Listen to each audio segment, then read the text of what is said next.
Hello everyone, I'm Drakichi. Today I'm going to give you an orientation on studying English. It might be a bit challenging, but I want beginners to watch this video. This is a big map for studying English, so it's a place you can return to if you ever feel lost. Don't worry. This video is dubbed into English from original version, so please listen to my orientation in English. First of all, I often get asked, how can I become proficient in English? This applies not only to English, but to anything. To succeed in something, it's important to consider how much you have invested in these three: time, money, and effort. The amount you invest in these will multiply and return to you as a reward.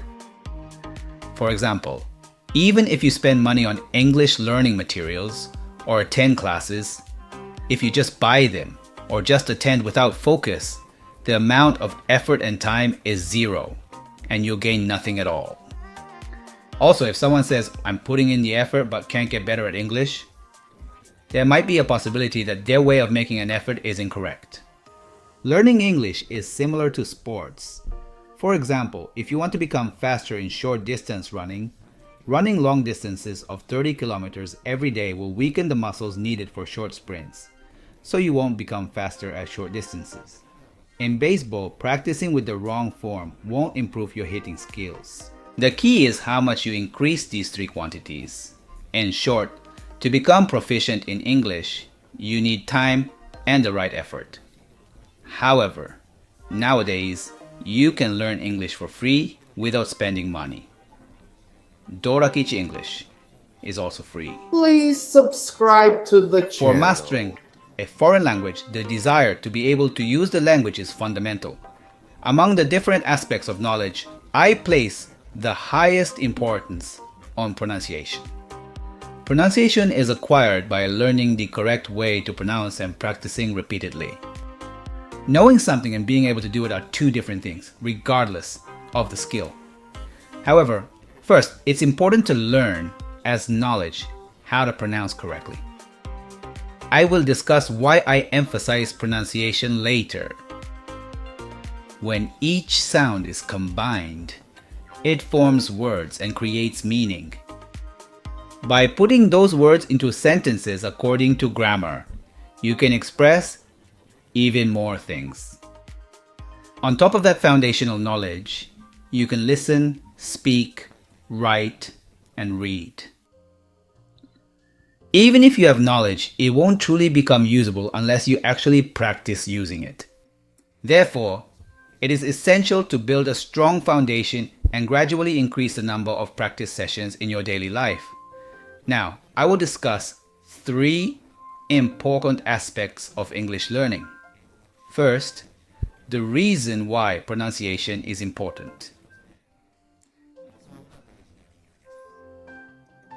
If your pronunciation is not correct, what you're saying won't be understood by the other person. If you can't pronounce correctly, you won't be able to understand what the other person is saying. If that happens, you can't communicate what you're saying and you don't understand what the other person is saying, leading to a loss of confidence and inability to speak. This leads to losing your motivation, which is the most important. Now, let's look at the benefits of having correct pronunciation. If your pronunciation is correct, you can convey your message to others. If you can pronounce correctly, you will be able to understand the various English around the world, increasing your chances for input. Your motivation will keep increasing. Before focusing on pronunciation, pay attention to the difference in vocalization between English and Japanese. Japanese is said to be a choppy language, pronounced only with the front of the mouth and broken into short segments. On the other hand, English is spoken from deep in the throat, with a lot of breath included. Pronouncing phrases in one breath, the voice tends to be relatively low. Let's compare simple sentences in katakana English and English. In katakana, this sentence is read like this. I study English at home every day. Can you hear how the sound is choppy? As you can see with Romaji, every character ends with a vowel. In English, I study English at home every day. It is read like that. By continuously releasing breath while pronouncing, the sounds connect. English creates rhythm through stress and intonation. If your vocalization and pronunciation are not correct, it's often difficult to understand even simple English.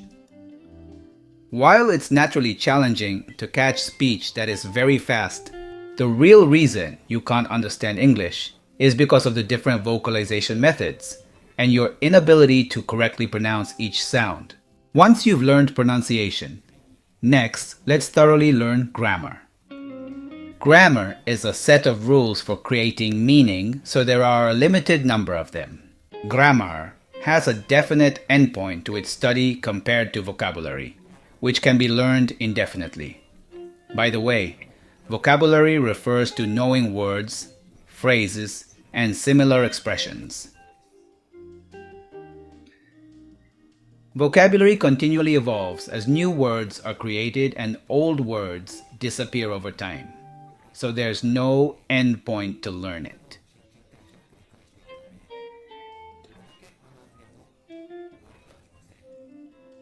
Let's focus on 4 essential points to learn English grammar. The first is the most important. The 5 basic sentence patterns.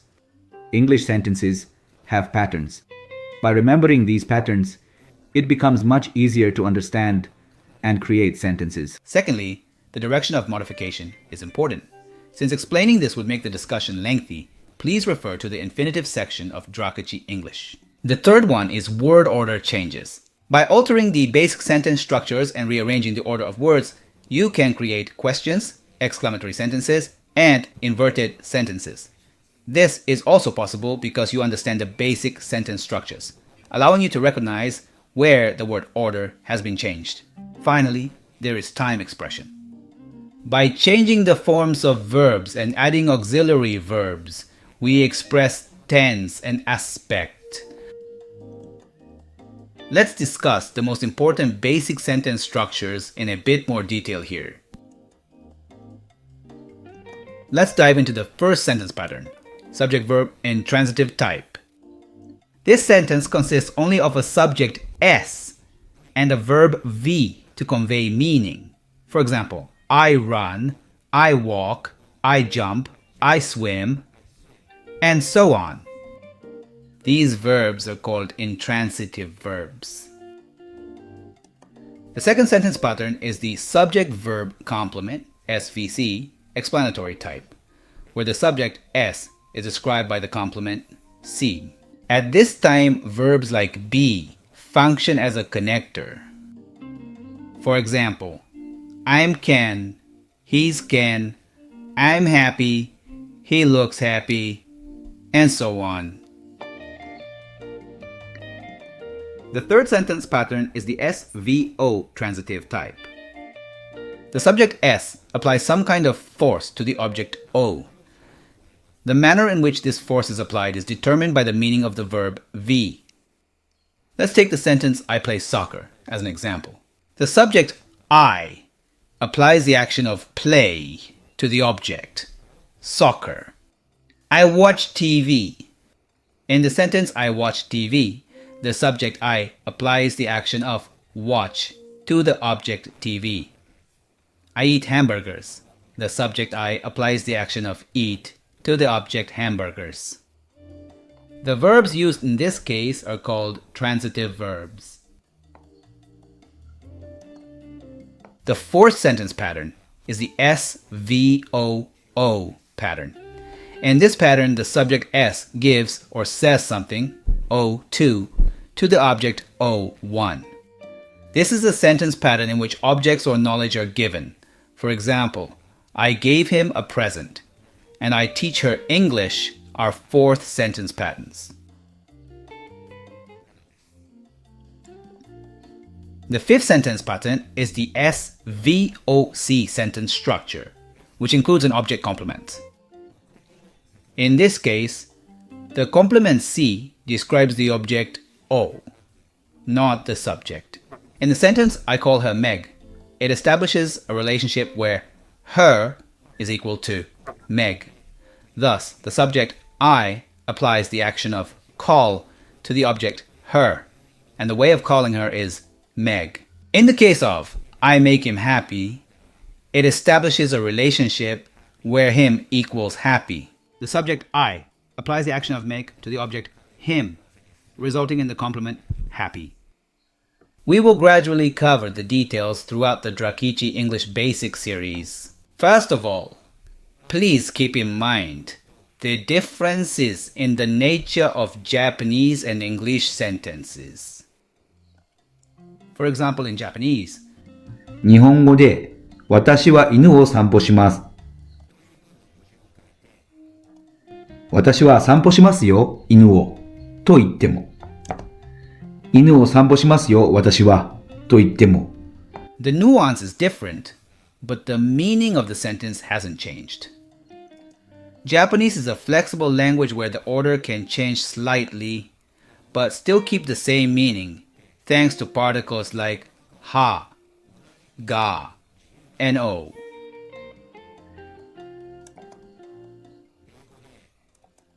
The phrase I walk my dog in English means watashi wa inu wo sanpo shimasu in Japanese. Changing the word order to my dog walks me results in the meaning that the dog takes me for a walk, which changes the original meaning. When you say walk I my dog, it doesn't make sense anymore. In English, the order of words changes the meaning.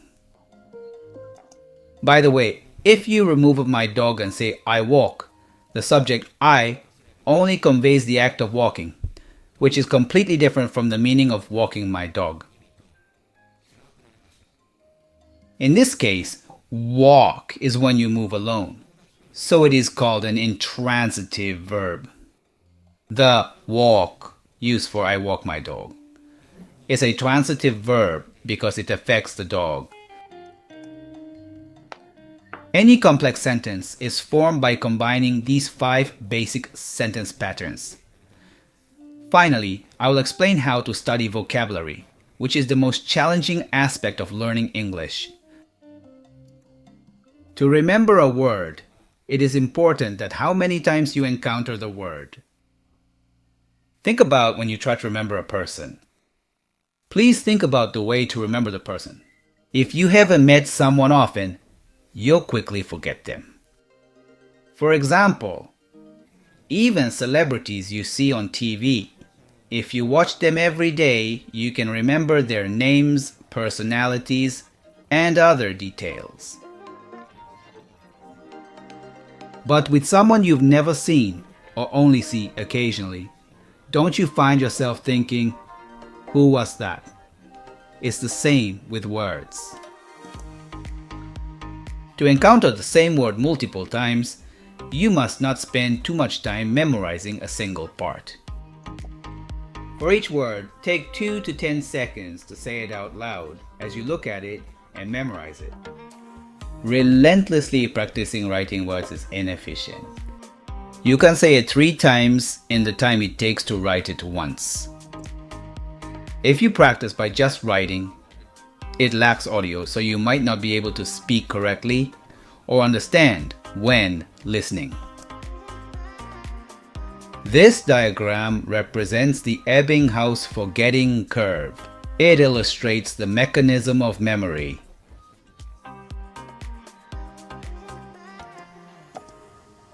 No one can master something perfectly in just one day.